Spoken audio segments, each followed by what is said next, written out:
The old library smelled of dust and secrets. Maylin adjusted her glasses as she flipped through another stack of yellowed papers. 3 weeks into her graduate research project, and she was starting to think she'd picked the wrong topic. Folklore and family feuds of Blackwell County had seemed interesting at first, but now it felt like an endless pit of dead ends. May sighed and stretched her arms above her head. The clock on the wall showed it was nearly closing time. She'd have to pack up soon. Just as she was about to call it a day, her finger caught on the edge of a folder she hadn't noticed before. It was tucked between 2 larger books, almost as if someone had tried to hide it. "What's this?" she muttered, carefully pulling it out. The folder was tied with a faded red string, and someone had written, "Mongoose and Thorne Restricted" across the front in shaky handwriting. May's heart beat a little faster. In all her research about local families, she'd never come across these names before. And why would university archives mark something as restricted? Her curiosity piqued. She untied the string and opened the folder.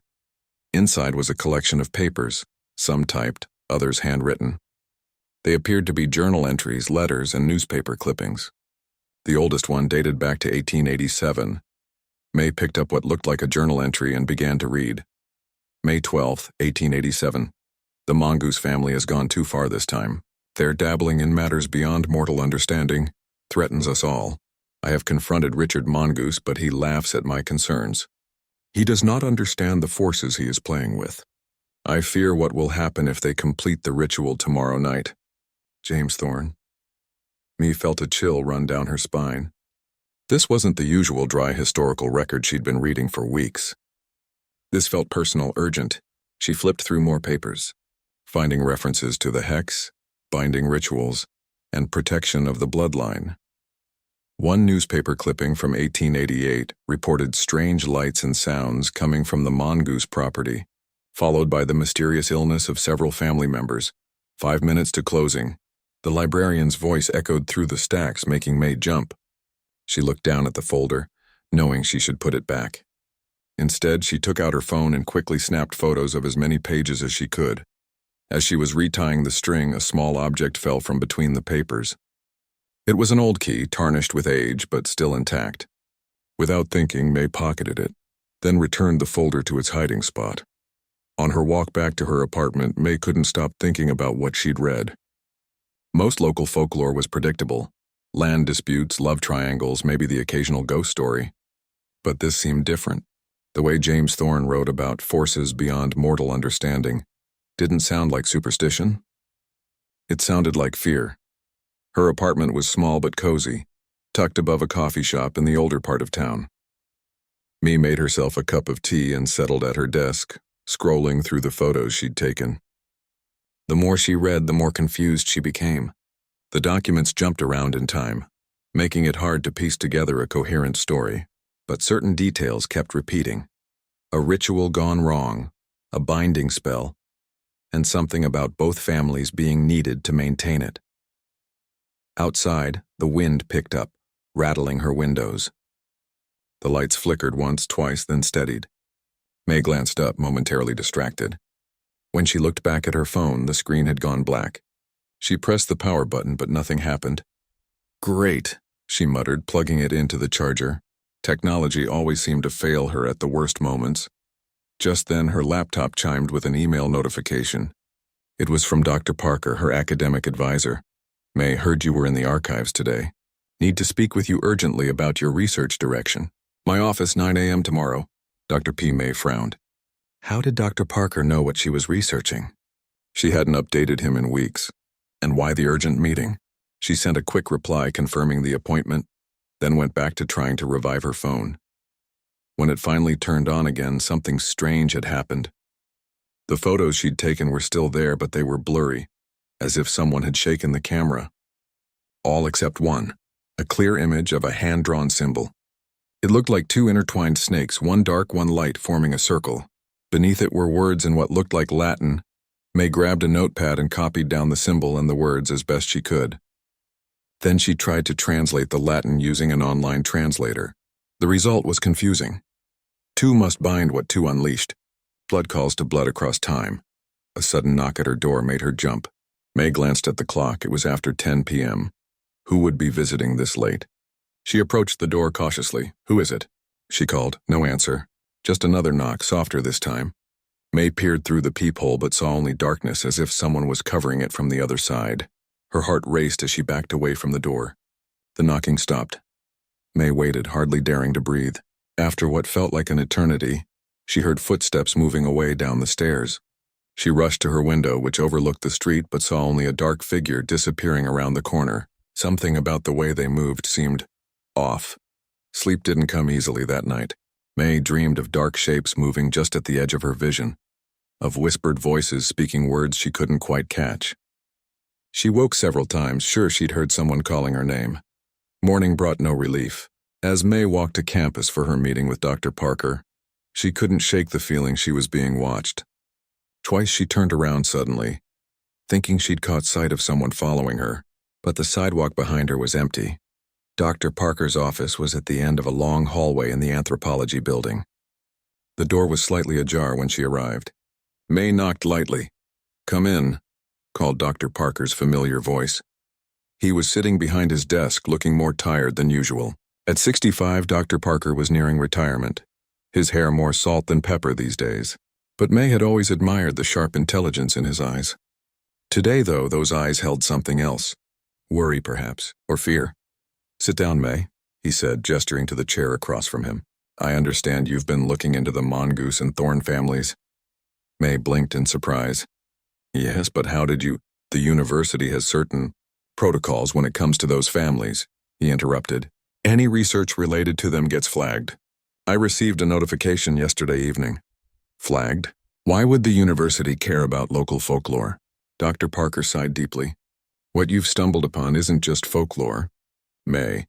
It's something the university has been monitoring for generations." He opened his desk drawer and pulled out a file that looked remarkably similar to the one May had found in the archives.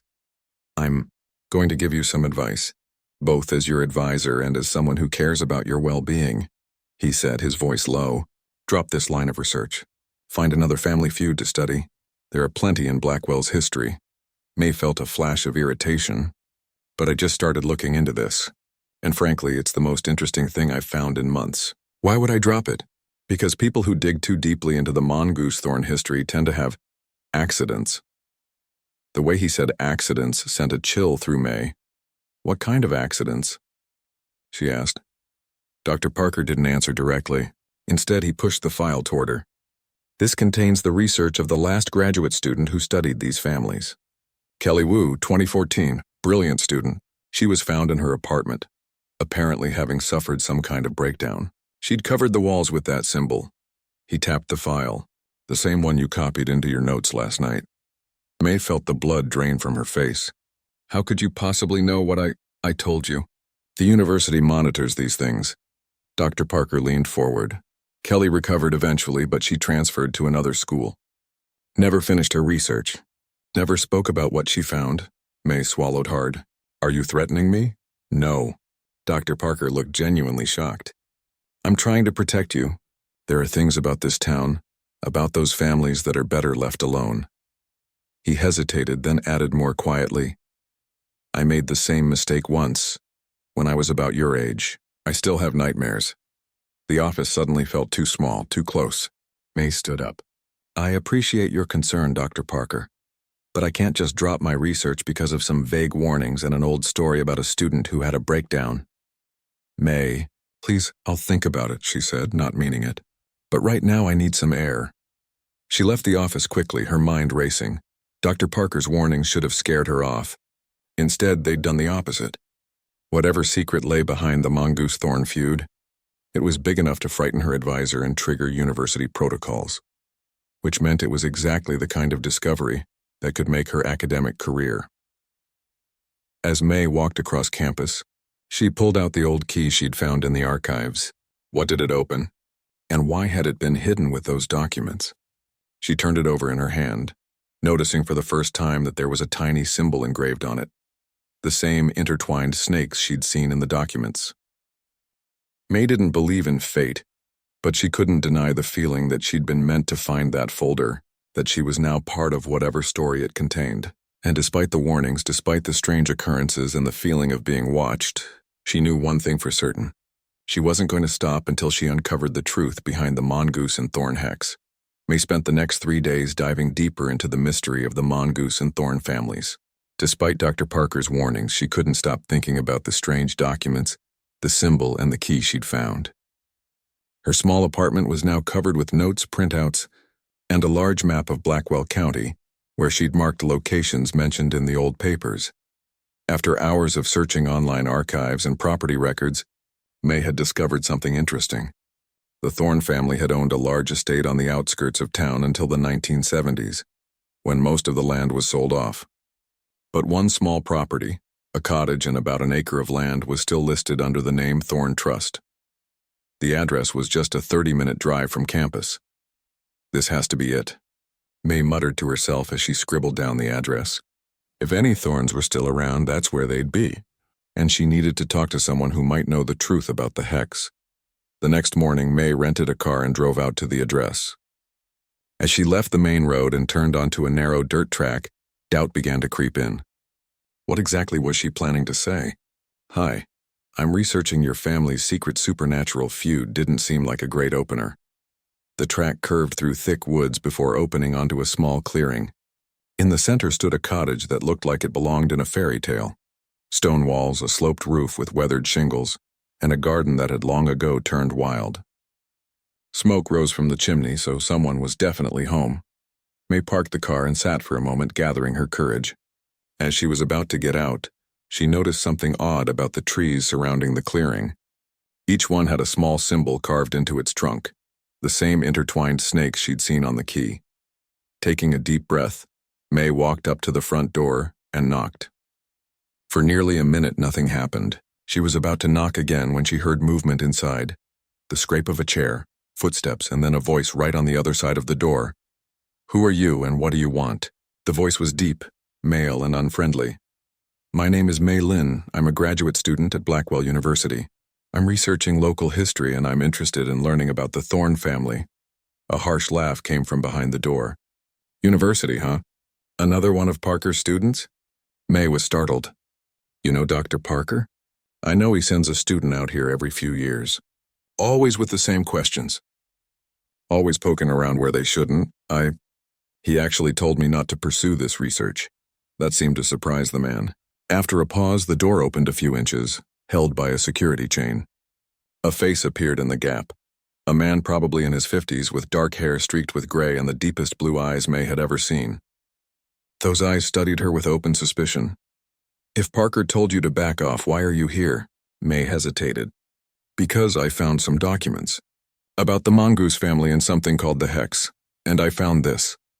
She held up the key. The man's face went pale. Without a word, he closed the door. May heard the sound of the security chain being removed, and then the door opened fully. "Get in here," he said, looking past her to scan the woods as if expecting to see someone watching. Quickly, May entered the cottage.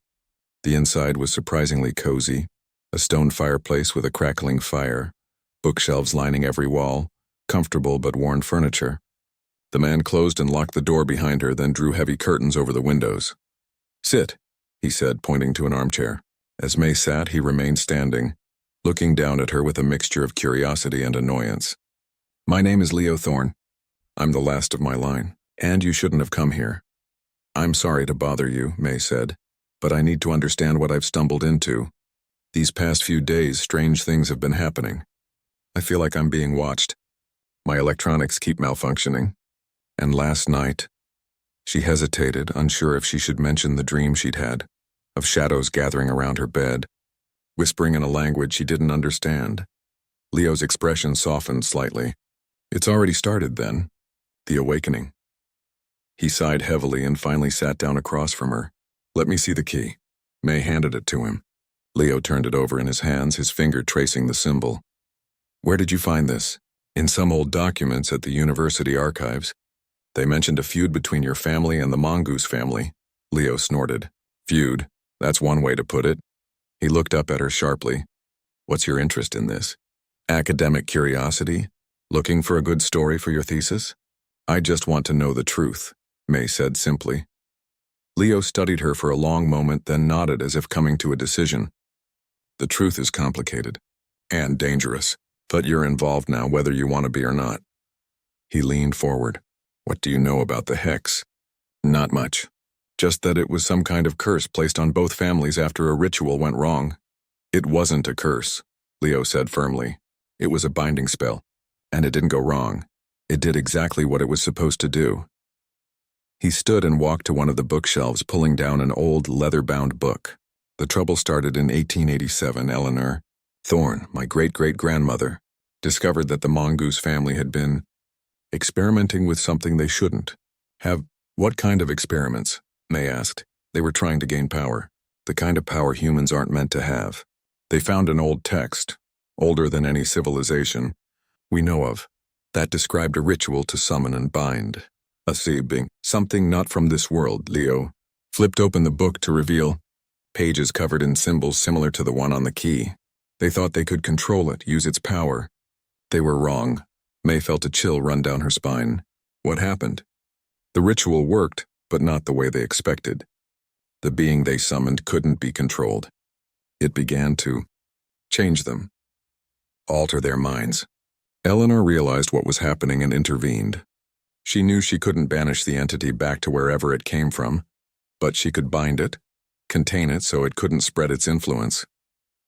But the binding required both bloodlines, Thorne and Mongoose. So she created the Hex. Leo turned to another page in the book, showing a complex diagram with the intertwined snake symbol at its center.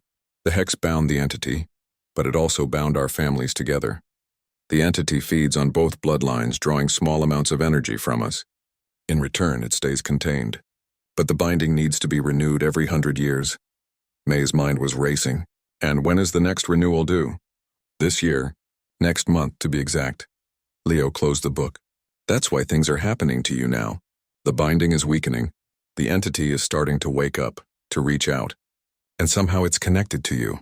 That's impossible, May said. I'm not related to either family. I'm from California.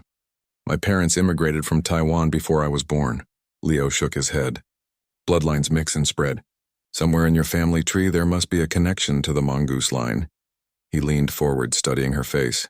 Do you have any unusual birthmarks? Something you've had since birth? May hesitated, then pushed up her sleeve to reveal a small mark on her inner wrist.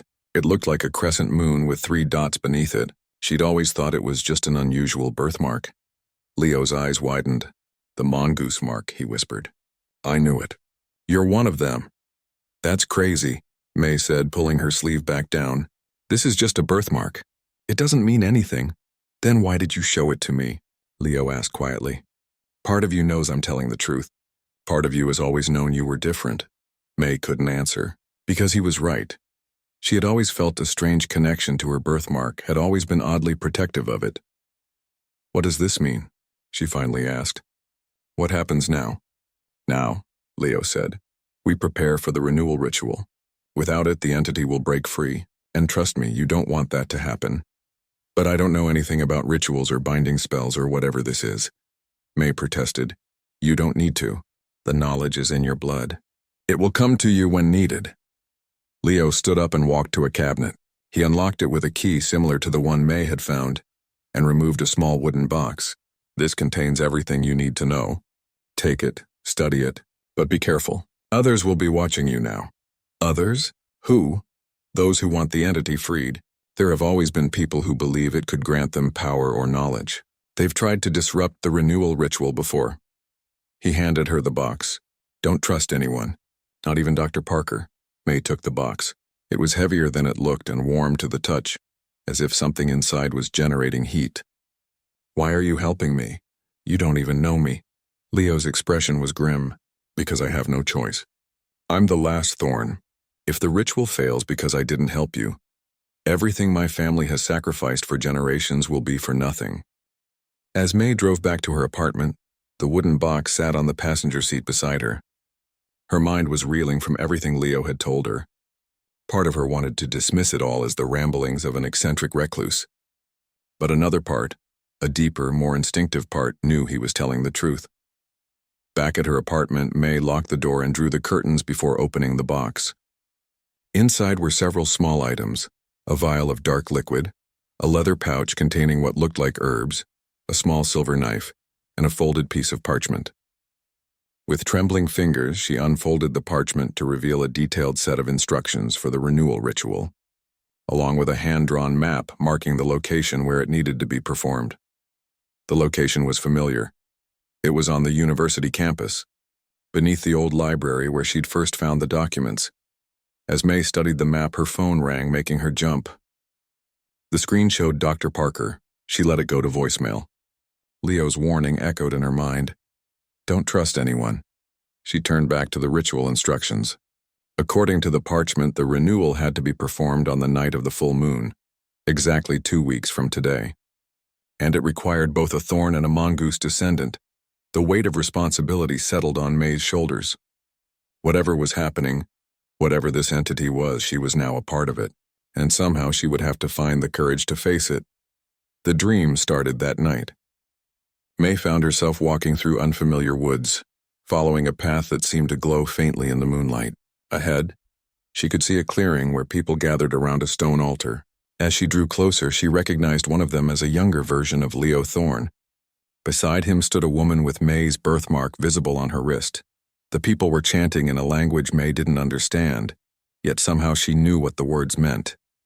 They were calling to something, inviting it to show itself. The air in the clearing began to shimmer, like heat rising from hot pavement. And then May saw it. A shape forming in the air, neither solid nor completely insubstantial. It had no fixed form, shifting and changing as she watched, but its eyes, if they could be called eyes, remained fixed on her. Blood of my blood, it seemed to say, though no sound came from it.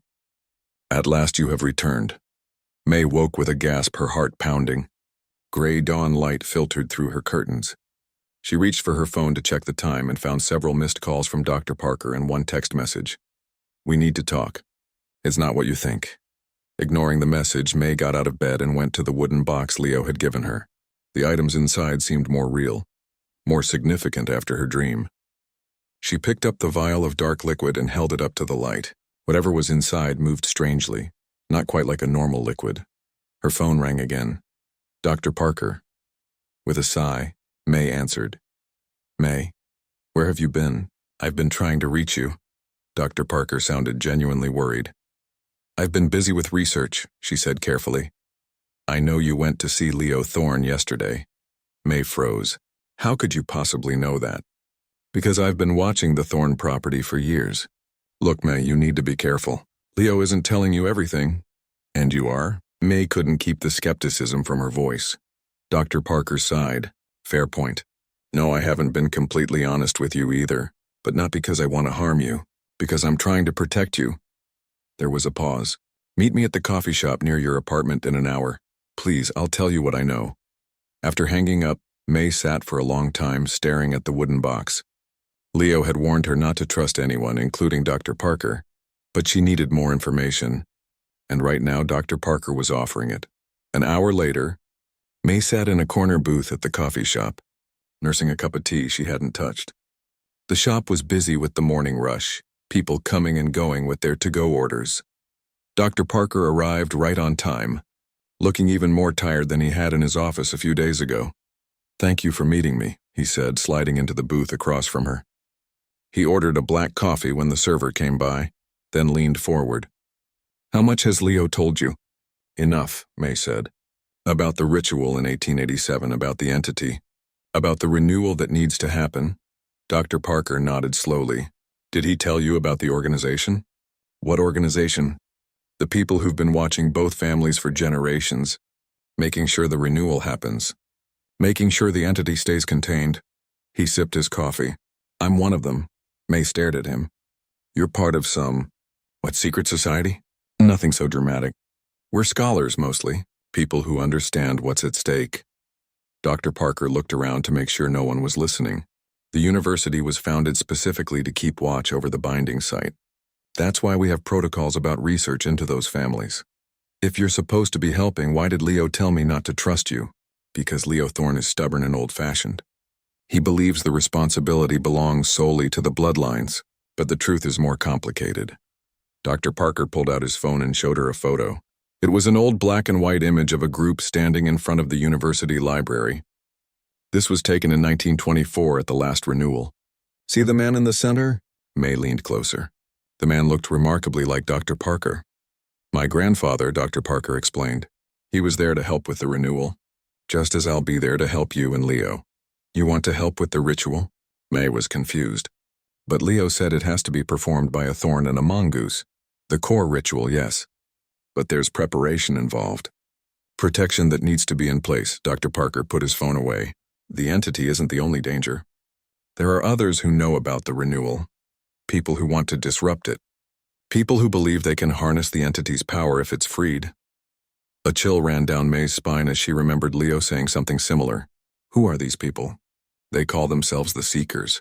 They've been around almost as long as the binding has. Every 100 years they try to stop the renewal.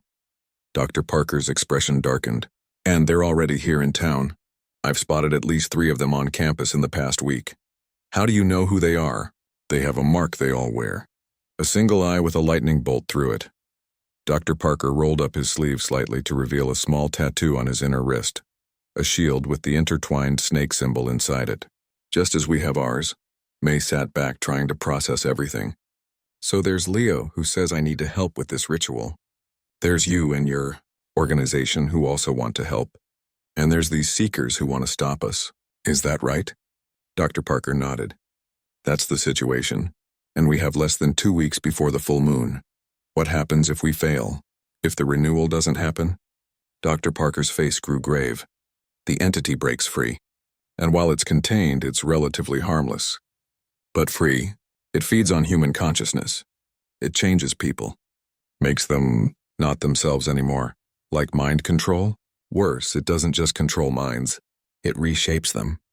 Turns people into extensions of itself. Dr. Parker drained his coffee. That's why the binding was created in the first place. The Mongoose family realized too late what they'd unleashed. Eleanor Thorne helped them contain it, but the cost was the binding of both bloodlines to the entity. A small sacrifice of energy from each generation to keep it imprisoned. May thought about her dreams, about the strange tiredness she'd been feeling lately. It's already feeding on me, isn't it? That's why I'm having these dreams. Yes. As the binding weakens, it reaches out to the bloodlines, preparing for the renewal, or for freedom, if the renewal fails. Dr. Parker checked his watch. I need to get to class. But May, you need to talk to Leo again. Convince him to work with us. We're stronger together. After Dr. Parker left, May sat for a long time watching people come and go in the coffee shop. Normal people with normal lives, unaware of ancient bindings and entities from other worlds. How had her simple research project turned into this? That afternoon, May drove back out to Leo's cottage. This time he seemed to be expecting her, opening the door before she even knocked.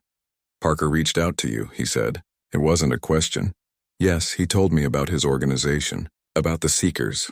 Leo grunted and motioned for her to come inside. And you believe him? I don't know what to believe anymore. May sat down heavily in the same armchair as before. But if there are people trying to stop the renewal, shouldn't we accept all the help we can get? Leo paced the small room. Parker's group has their own agenda. They've been studying the entity for generations, trying to understand it. Some of them think it could be useful if properly controlled. Is that true? Maybe. The entity isn't evil, not exactly. It's just different. Its nature is to consume and transform like fire, useful when contained, devastating when it's not. Leo stopped pacing and faced her. But we can't risk letting anyone try to use it. The binding keeps it contained. That's all that matters. Dr. Parker seemed sincere about wanting to help. I'm sure he did. Leo sighed. Look, I've known about Parker's group for years. They've never directly interfered with the renewal before, but they've always been there watching, studying. If Parker is offering help now, it's because something has changed.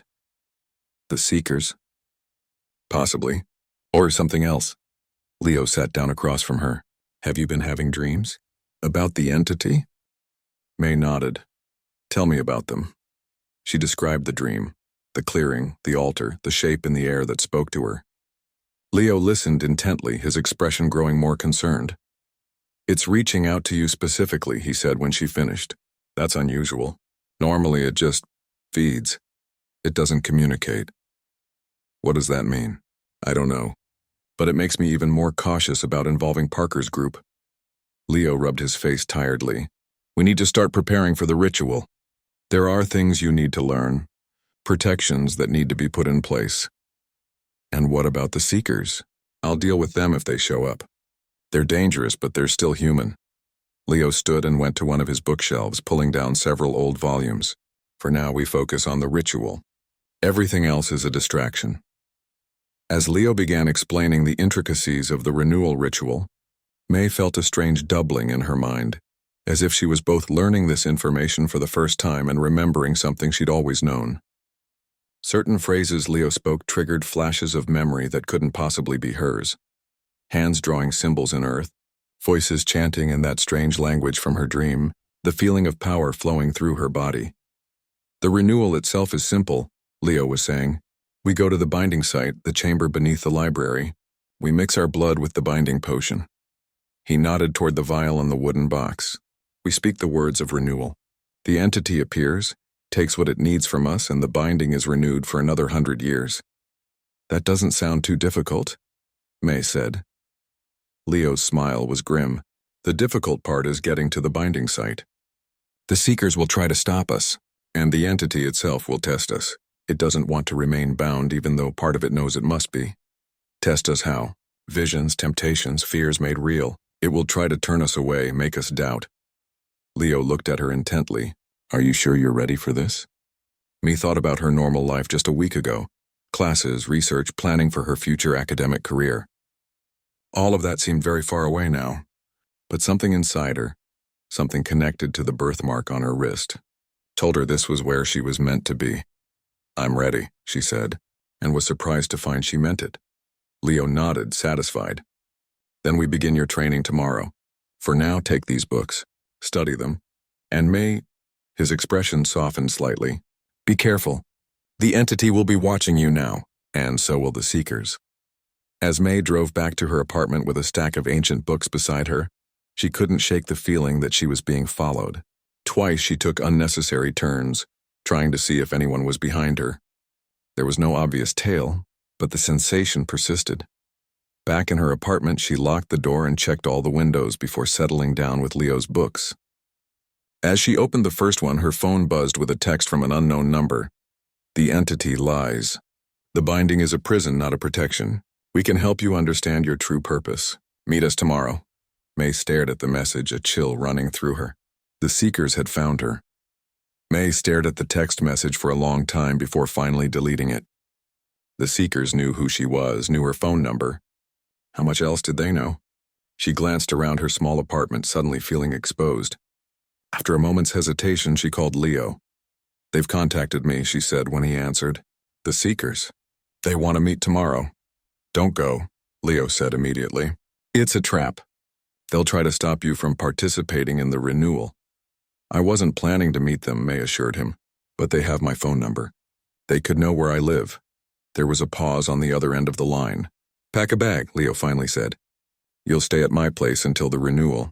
It's safer here. The cottage has protections. An hour later, May was settled into a small guest room in Leo's cottage.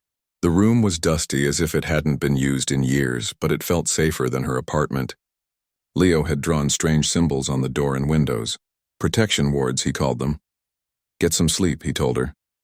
Tomorrow we start your training in earnest. But sleep brought more dreams. This time, May found herself in a vast, dark space.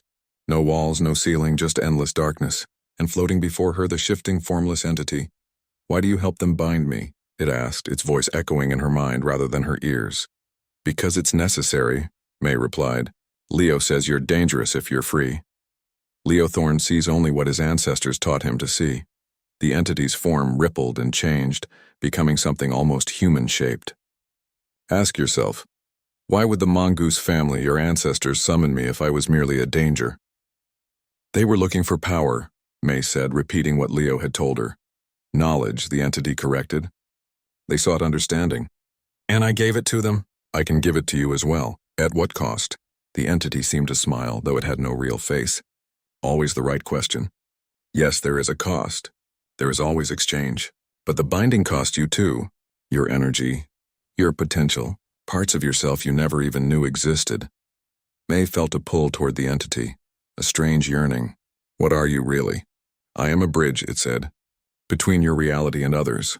Between what you are and what you could become, the Seekers want to free you. The Seekers understand only a fraction of what I am. They see me as a path to power, just as the Thorns see me as a threat. Neither is fully right. The entity moved closer. You could understand, though. You could see the whole truth. How? Complete the renewal, but with one small change.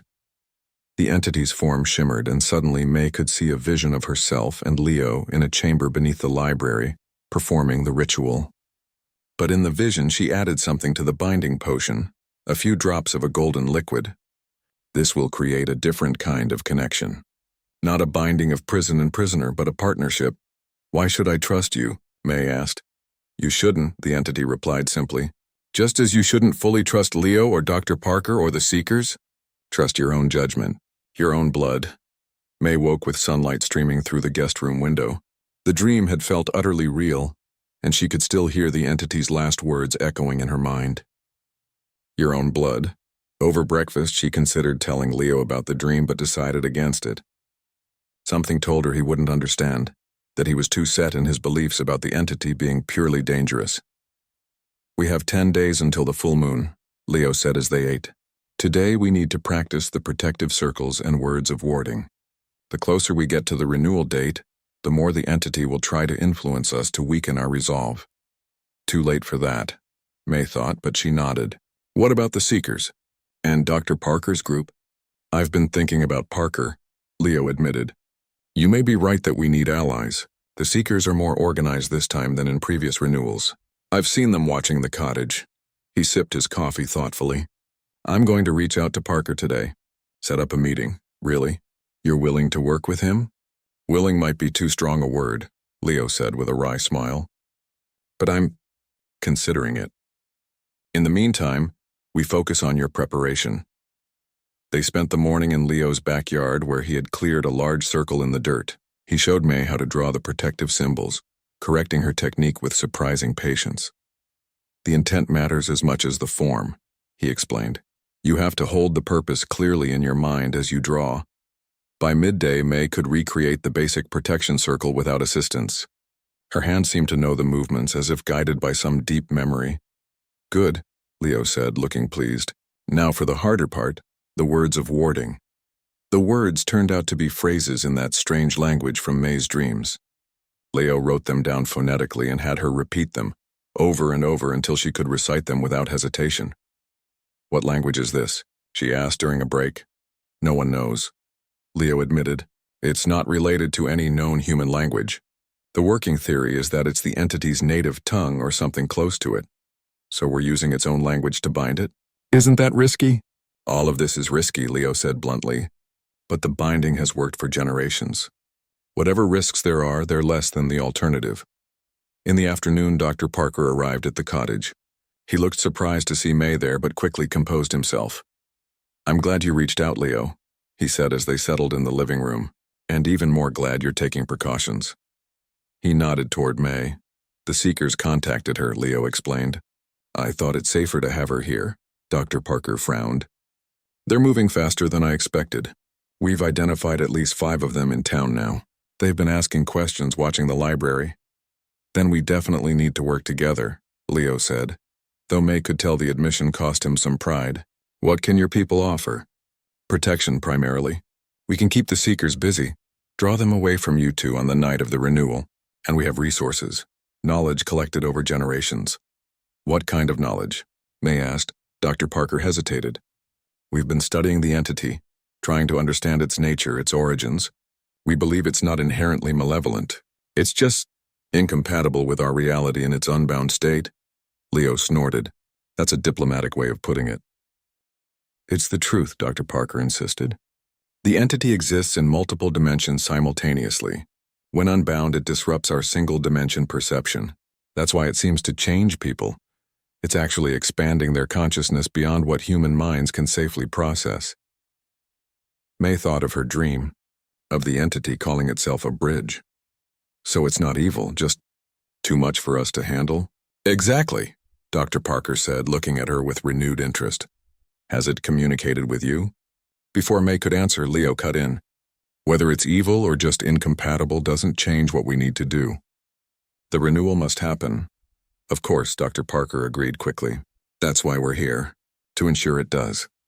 They spent the next hour planning. Dr. Parker's group would provide surveillance, watching for seeker activity. On the night of the renewal, they would create diversions to keep the seekers away from the library. Leo and May would perform the actual ritual. After Dr. Parker left, Leo turned to May. You didn't answer his question. Has the entity communicated with you? May hesitated, then nodded. In dreams, it speaks to me. Leo's expression darkened. What does it say? It questions why we need to bind it. It suggests there might be another way. There isn't, Leo said firmly. Don't listen to it, May. The entity will say anything to avoid the renewal. It will offer knowledge, power, whatever it thinks will tempt you. And you're sure it's lying? I'm sure that every mongoose who's ever tried to partner with the entity has ended up destroyed by it. Leo's voice softened.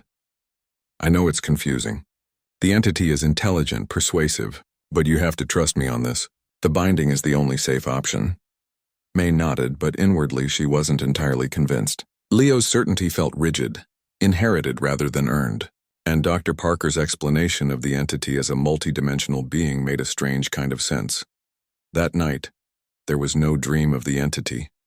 Instead, May was awakened by a noise outside her window. Peering through the curtains, she saw a figure standing at the edge of the clearing just beyond the tree line. The figure seemed to be looking directly at her window. Heart pounding, May woke Leo. By the time they went outside to investigate, the figure was gone. But they found something left behind. A small glass vial containing a golden liquid, placed precisely at the boundary of Leo's protective wards.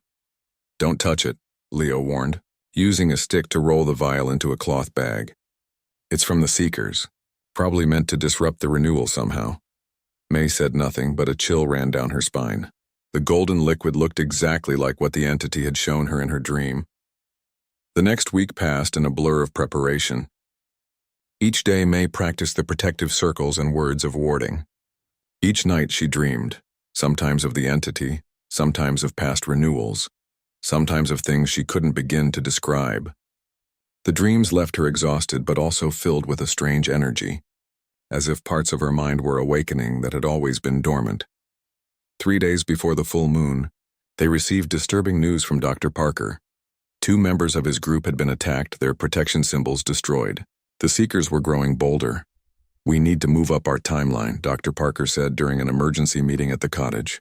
The Seekers know the renewal happens on the full moon, but it could work a day early. The binding would be slightly weaker but still functional. No, Leo said firmly. We stick to the original date. The full moon. Changing the plan now only creates new risks. The Seekers are watching the library, Dr. Parker argued. They'll be expecting us on the full moon. Then we'll need a better distraction, Leo replied. They argued back and forth until finally agreeing on a compromise. They would appear to be preparing for the ritual a day early, setting up Dr. Parker's group members as decoys to draw out the Seekers. The real renewal would still happen on the full moon. As Dr. Parker was leaving, he pulled May aside. Leo is dedicated but inflexible, he said quietly. If anything goes wrong, if you need help, contact me directly. Don't wait for Leo's permission. May nodded, though she wasn't sure who she trusted less at this point. Leo with his rigid certainty, Dr. Parker with his hidden agendas, or the entity with its tempting offers. The day before the full moon, May was practicing her protective circles when she felt a sudden wave of dizziness. The world seemed to shift around her, colors becoming too bright, sounds too sharp, and then a voice. The entity's voice spoke directly in her mind. They're coming, it said. The Seekers. Tonight. They won't wait for the ritual. May stumbled, dropping the chalk she'd been using to draw symbols. Leo, she called, her voice sounding strange and distant to her own ears. Leo came running from the cottage. What is it? What's wrong? The Seekers, May gasped. They're coming tonight. The entity. It warned me. Leo's face hardened. It's trying to manipulate you to disrupt our preparations. No, May insisted. It felt different, urgent, like it was afraid. Before Leo could respond, his phone rang. It was Dr. Parker, his voice tense. The Seekers are mobilizing. Our surveillance picked up communications. They're planning something for tonight. Leo's expression shifted from skepticism to alarm. We need to move now. Get to the binding site early. What about the full moon? May asked. We'll have to risk it, Leo said grimly. Better a slightly weakened renewal than no renewal at all. As they hastily gathered the ritual components, May felt the entity's presence stronger than ever before.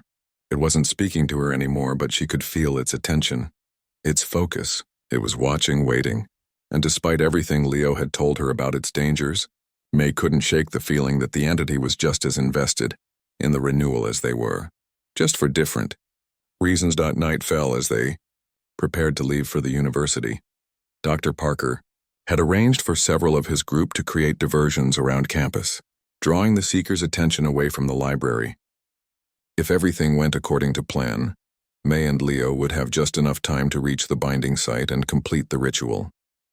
As they stepped outside, the wind picked up suddenly, whipping through the trees surrounding the cottage. The protective symbols Leo had carved into the trunks began to glow with a faint blue light. They're coming, Leo said, looking at the glowing symbols. The wards are reacting to their presence. In the distance, May could see flashlight beams moving through the trees. The seekers had found them, and they were closing in fast. Run, Leo said, grabbing her hand. To the car, now. As they raced toward Leo's old truck, a figure stepped out from behind it. A tall man wearing a pendant with the seeker's symbol, an eye with a lightning bolt. The binding ends tonight, the man said, his voice oddly calm. One way or another. Leo pushed May behind him, drawing himself up to his full height. You're too late. The renewal will happen. Not if the Mongoose bloodline can't participate, the man replied and pulled out a gun.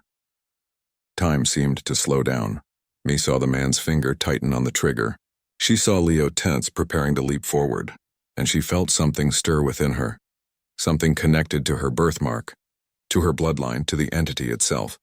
Without thinking, she raised her hand and spoke one of the words of warding Leo had taught her. The air between them and the seeker rippled, and the gun flew from his hand as if knocked away by an invisible force. The man stared at her in shock. Leo used the distraction to tackle him to the ground. There was a brief struggle, and then Leo was back on his feet, the seeker lying unconscious. How did you do that? Leo asked, looking at May with a mixture of awe and concern. I don't know, she said truthfully. It just happened. More flashlights were visible in the trees. They didn't have time to figure it out now. Get in the truck, Leo said. We need to reach the binding site now. As they sped away from the cottage, May looked back at the unconscious seeker and the approaching lights. She could still feel that strange power humming in her veins, awakened by danger and fueled by something ancient in her blood. The entity had shown her something in her dreams, a golden liquid, a modified ritual, a partnership instead of a prison. But Leo was convinced the entity couldn't be trusted. Dr. Parker seemed to think it could be studied. Understood. And now they were racing toward the binding site, toward the renewal, with the seekers in pursuit and the full moon still a day away. Whatever the truth about the entity, whatever the right choice might be, May was running out of time to decide. The campus was eerily quiet as Leo's truck pulled into a service road behind the library. In the distance, they could see flashing lights and hear sirens.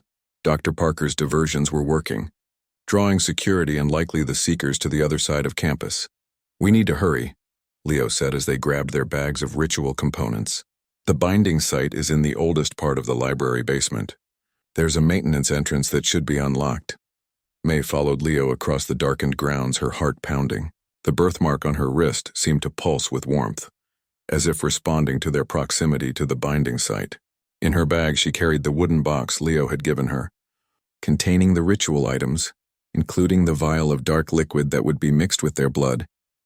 And in her pocket, hidden from Leo, was the small glass vial of golden liquid that had been left outside the cottage. May still wasn't sure what she planned to do with it, but something told her to keep it close.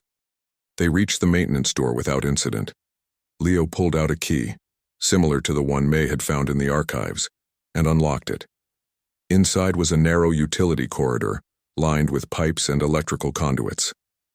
This way, Leo whispered, leading her deeper into the building. The binding site is beneath the original reading room. The university was literally built around it. After navigating a maze of corridors and stairwells, they came to an ancient-looking wooden door with metal bands. There were no visible locks, but Leo placed his palm against the center of the door and murmured words in that strange language. The door swung open silently. "How did you do that?" May asked. "Blood recognition," Leo explained. "It only opens for a Thorne or a Mongoose." Beyond the door was a circular chamber that looked nothing like the rest of the basement. The walls were made of fitted stone with symbols carved into each block. The floor featured an intricate mosaic depicting the now familiar intertwined snakes. In the center stood a stone altar, simple but imposing. "This place is ancient," May whispered, awed by the feel of the chamber. "Older than the university." "Much older," Leo agreed. "The original binding took place here long before anything else was built. The university came later, constructed to hide and protect the site." They set their bags on the floor and began preparing. Leo drew a protective circle around the altar while May arranged the ritual components: candles, herbs, the vial of dark liquid, a small silver knife. "The renewal is fairly simple," Leo explained as they worked. "We mix our blood with the binding potion. We recite the words of renewal. The entity manifests, takes what it needs from us, and the binding is renewed." Even though it's not the full moon, Leo looked worried. "The timing isn't ideal. The binding might be weaker than usual, but it should still work." As they completed the preparations, May felt the air in the chamber growing heavier, almost electrified.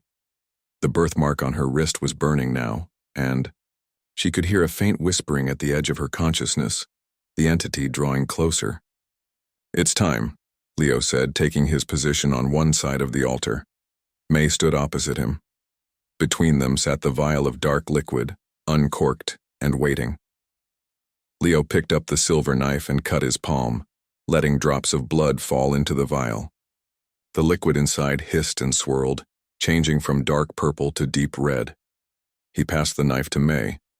This was the moment of decision. May hesitated, her hand slipping into her pocket to touch the vial of golden liquid. Whatever she chose to do, there would be no going back. "May," Leo said urgently, "we need to hurry. The Seekers could find us any minute." Just as the words left his mouth, the door to the chamber burst open.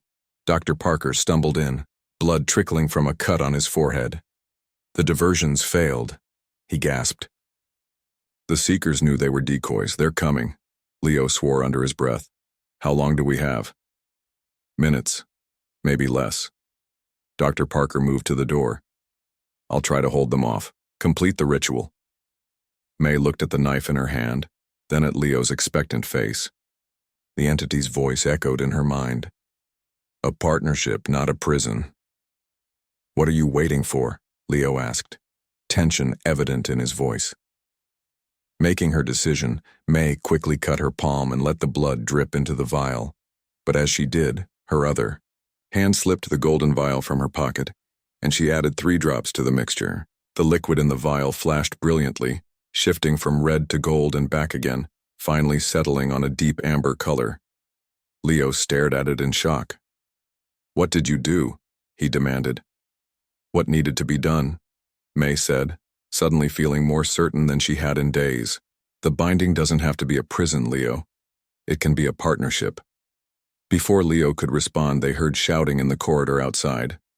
Dr. Parker was arguing with someone, trying to buy them time. "We have to complete the ritual. Now."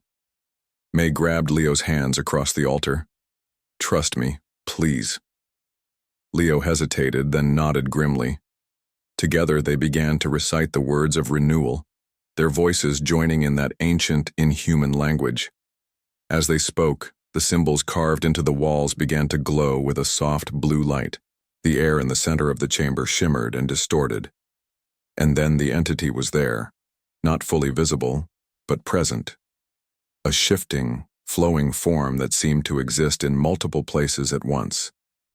It hovered above the altar, between them, pulsing in rhythm with their words. The chamber door crashed open again. 3 people burst in, Seekers wearing the eye and lightning bolt symbol. Dr. Parker was nowhere to be seen. "Stop them!" one of the Seekers shouted, rushing forward. But they hit an invisible barrier at the edge of the protective circle Leo had drawn. The air rippled where they struck it, but the barrier held. May and Leo continued the ritual, their voices growing stronger. The entity expanded, filling more of the chamber with its strange, shifting presence. When they reached the final phrases, May felt a pulling sensation in her chest as if something was being drawn out of her. The entity was feeding, taking the energy it needed from both of them. But something was different from what Leo had described. Instead of simply taking, the entity seemed to be exchanging. For every bit of energy it drew out, something else flowed back in. Knowledge, understanding, visions of realities beyond their own. As the ritual reached its climax, the entity's form coalesced into something more defined, still shifting and flowing, but now with discernible features. It looked at May with eyes that somehow held every color at once. "Bridge, not barrier," it said, its voice echoing not in the air but in their minds. "Partnership, not prison." The Seekers were still pounding against the invisible barrier, their faces contorted with frustration. But they seemed distant, almost irrelevant compared to what was happening within the circle. With the final words of the ritual, the entity expanded one last time, filling the entire chamber with its presence. For a moment, May could see through its perception, countless realities layered upon each other, infinite possibilities existing simultaneously. It was overwhelming, beautiful, and terrifying all at once. Then, just as suddenly, the entity contracted, flowing back toward the altar. But instead of disappearing entirely, it split into 3 streams of light, one flowing into the floor, mosaic, renewing the binding, while the other 2 streamed into May and Leo. May gasped as she felt the entity's essence enter her body. It wasn't an invasion or possession, more like a connection being established, a channel opening. She could still feel the entity's presence, but it was contained, controlled, purposeful. The light in the chamber slowly faded back to normal. The Seekers stood frozen at the edge of the protective circle, staring in confusion and awe. "What? What happened?" Leo asked, his voice hoarse. "The ritual. It was different." "The binding is renewed," May said with certainty. She could feel it, a solid foundation beneath the university containing the entity's full power. "But we're connected to it now. Truly connected, not just feeding it our energy." The door opened once more, and Dr. Parker limped in, looking battered but alive. He surveyed the scene, the stunned Seekers, the glowing mosaic on the floor, the strange new light in May and Leo's eyes. "You did it," he said. "But something's changed." "Everything's changed," May replied. She turned to the Seekers, who were still pressed against the invisible barrier. "You were wrong about the entity. It doesn't want to control or destroy. It wants to connect, to bridge realities." The original Mongoose family understood this, Leo added, sounding surprised at his own words. Knowledge was flowing into him from the connection, just as it was flowing into May. They didn't make a mistake. They were trying to establish communication, but fear turned it into imprisonment. The lead Seeker shook his head. "This isn't possible. The entity corrupts, changes people." "It does change us," May acknowledged. "But change isn't corruption. It's growth." She held out her hand, palm up. Above it, a small sphere of light formed, shifting and changing like a miniature version of the entity. "We can show you." Hours later, as dawn broke over the campus, May stood with Leo and Dr. Parker in the chamber. The Seekers had left, not fully convinced but shaken in their certainty. Some had even agreed to meet again, to learn more about what the entity truly was. "So what happens now?" Dr. Parker asked. "The binding is renewed, but clearly not in the way it's been done before. The entity is still contained," Leo explained, "but we're connected to it in a new way. We can access its knowledge, its perception, without being overwhelmed by it." "A bridge, not a barrier," May repeated the entity's words. "The Mongoose family originally wanted to learn from it, not imprison it. Somewhere along the way, that purpose was forgotten." "And the Thornes?" Dr. Parker asked, looking at Leo. "My family became the jailers," Leo said with a sad smile. "We forgot that protection doesn't have to mean isolation." May touched the birthmark on her wrist, feeling the connection to the entity pulsing beneath her skin. The feud between our families was based on a misunderstanding. The Mongoose family wanted communication. The Thorne family wanted protection. Both were right. And now? Dr. Parker looked between them. Now we learn, May said. We understand, and maybe someday we prepare the world for broader contact. She could feel the entity's agreement humming through their connection. But slowly, carefully,